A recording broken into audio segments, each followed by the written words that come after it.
ഇടുക്കി പെരുങ്കാലയിലെ ജനവാസ മേഖലയിൽ കാട്ടാനക്കൂട്ടമിറങ്ങി വ്യാപകമായി കൃഷി നശിപ്പിച്ചു. ഇന്നലെ വൈകിട്ടായിരുന്നു സംഭവം.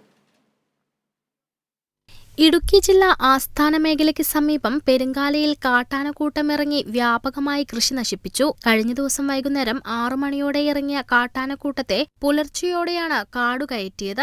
വാഴത്തോപ്പ് ഗ്രാമപഞ്ചായത്തിലെ 14-ാം വാർഡിലെ ശൗര്യംകുഴിയിൽ വിനോദിന്റെ കൃഷിയിടത്തിലിറങ്ങിയ കാട്ടാനക്കൂട്ടം മണിക്കൂറുകളോളം പ്രദേശത്തെ ഭീതിയിലാഴ്ത്തി.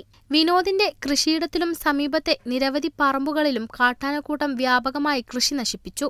കടുവ, അതുപോലെ ആന, പന്നി കൃഷി നശിക്കുന്നത് കൂടാതെ ഇപ്പോൾ ഒരു കൂട്ടം ആനകളാണ് ഇറങ്ങിയിരിക്കുന്നത്. ഇനിയിപ്പോൾ തന്നെ പോയിട്ടില്ല, ആന ഈ മേട്ടയിലുണ്ടെന്നാണ് നമുക്കറിയാൻ സാധിച്ചത്.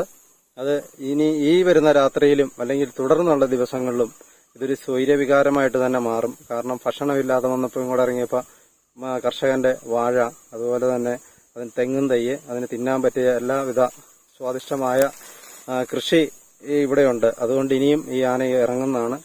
വാച്ചർമാരുടെയും എല്ലാം തന്നെ ഒരു സഹകരണം ഇനിയും ഇന്നലെ ഉണ്ടായതുപോലെ തന്നെ ഇനിയും ഉണ്ടാകണമെന്നാണ് ഞങ്ങൾക്ക് അഭ്യർത്ഥിക്കാനുള്ളത്. നാട്ടുകാരുടെ നേതൃത്വത്തിൽ ആനയെ തുരത്താൻ ശ്രമിച്ചെങ്കിലും പൂർണ്ണമായി വിജയിച്ചില്ല.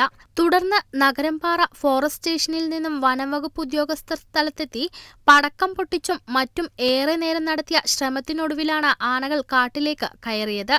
2 ദിവസം തുടർച്ചയായി ആനകൾ എത്തിയതായാണ് പ്രദേശവാസികൾ വ്യക്തമാക്കുന്നത്.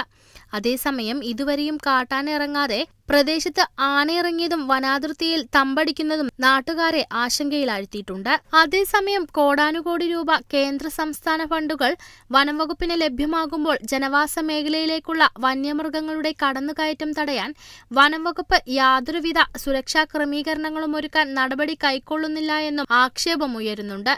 കടുത്ത വേനലിൽ ഉൾവനങ്ങളിൽ നീർച്ചാലുകൾ വറ്റിയതും കാടുകളിൽ ഭക്ഷ്യക്ഷാമം രൂക്ഷമായതുമാണ് കാട്ടാനകൾ ജനവാസ മേഖലയിലേക്ക് ഇറങ്ങാൻ പ്രധാന കാരണം. കാട്ടിലെ വിഭവക്ഷാമം പരിഹരിക്കാൻ നടപടി സ്വീകരിക്കുകയും വരൾച്ച ശക്തമാകുന്ന പശ്ചാത്തലത്തിൽ ജലക്ഷാമം പരിഹരിക്കാൻ വനംവകുപ്പ് കാട്ടിൽ നിർമ്മിച്ച കുളങ്ങൾ അടിയന്തരമായി നവീകരിക്കാൻ നടപടിയെടുക്കുകയും ചെയ്താൽ പ്രശ്നങ്ങൾക്ക് പരിഹാരം കാണാൻ കഴിയുമെന്നതാണ് വസ്തുത.